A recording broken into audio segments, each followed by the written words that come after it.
কী অবস্থা সবার? আশা করি সবাই ভালো আছেন। আমি ভালো আছি আপনাদের দোয়ায়। আমি ট্রেডটা নিয়েছি, যদিও অনেক উপরে পড়েছে, বাট আমার ট্রেডটা এই যে লেভেলটা ড্র করছি এই লেভেলের উপরে ক্লোজ দেওয়ার কথা। এখন দেখা যাক লাস্ট সেকেন্ড অবধি আমাদের ট্রেডটা কি করে। ওকে, আচ্ছা, তার আগে আমি এখানে আজকে ট্রেডটা এক্সপ্লেন করব না, বাট এটা আমার একটা পার্সোনাল স্ট্র্যাটেজি বলতে পারেন। বাট এটা আমি পাবলিকলি শেয়ার করব না, দ্যাটস ওয়াই আমি আসলে এখানে বলতে চাচ্ছি না পাবলিকলি। তবে এই ধরনের মানে সিনারিওতে অনেক বড় একটা ক্যান্ডেল মেক করার ট্রাই করে, দ্যাটস ওয়াই আমার এন্ট্রিটা যদিও একটু উপরে পড়ে গিয়েছে, দেখেন ফুম। তবে আপনি যদি প্রপার ওয়েতে সামনে আগান বা আপনি যদি বাইনারি ট্রেডিংয়ে ভালো কিছু করতে চান, ডেফিনেটলি আপনাকে একটা রাইট মেন্টর চয়েস করতে হবে। দ্বিতীয়ত আপনাকে প্রপার রুলস এবং ডিসিপ্লিনের মধ্যে থাকতে হবে।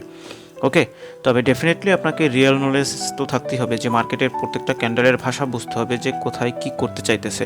এখন এই ক্যান্ডেলটা দেখবেন একটা রেড ক্যান্ডেল মেক করবে, বিকজ এই ক্যান্ডেলে মানুষ লস করছে, এই ক্যান্ডেলেও মানুষ ডাউন ডিরেকশনে ট্রেড প্লেস করে লস করছে। দ্যাটস ওয়াই এখন যেহেতু এই দুইটা ক্যান্ডেলে অলরেডি মানুষ লস করে ফেলছে, এখন মানে মার্কেটের যে সাইকোলজি এখন ডাউন ডিরেকশনে এসে মানুষকে বোঝাবে যে না, এখন আমি ডাউনে ঠিকই আসছি, তবে কি তোমাদেরকে লস করাই দিয়ে আসছি। তো আপনি যদি এই ধরনের ওটিসির কিছু ছোট ছোট ট্রাপ ধরতে পারেন, ট্রাপ ধরে আপনি দিন শেষে ভালো কিছু করতে পারবেন। দেখেন একুরেসি, দেখেন এগুলো মানে এমনি এমনি আসে না। আমি সিঙ্গেল ক্যান্ডেলে মাল্টিপল ট্রেড করি নাই।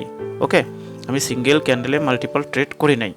তবে আপনি যদি আমার মতো এই ধরনের একুরেসি বুস্ট করতে চান বা রিয়েল নলেজ নিয়ে কাজ করতে চান, ডেফিনেটলি আপনি আমাকে টেলিগ্রামে জয়েন করে মেসেজ করতে পারেন। আমাদের ব্যাচ 5 কন্টিনিউ চলতেছে। সো আমি আশা করি আপনারা যদি ফ্রিতেও শিখতে চান, সেক্ষেত্রেও ফ্রিতে শিখতে পারবেন, তবে টেলিগ্রামে জয়েন করে আমাকে মেসেজ করুন।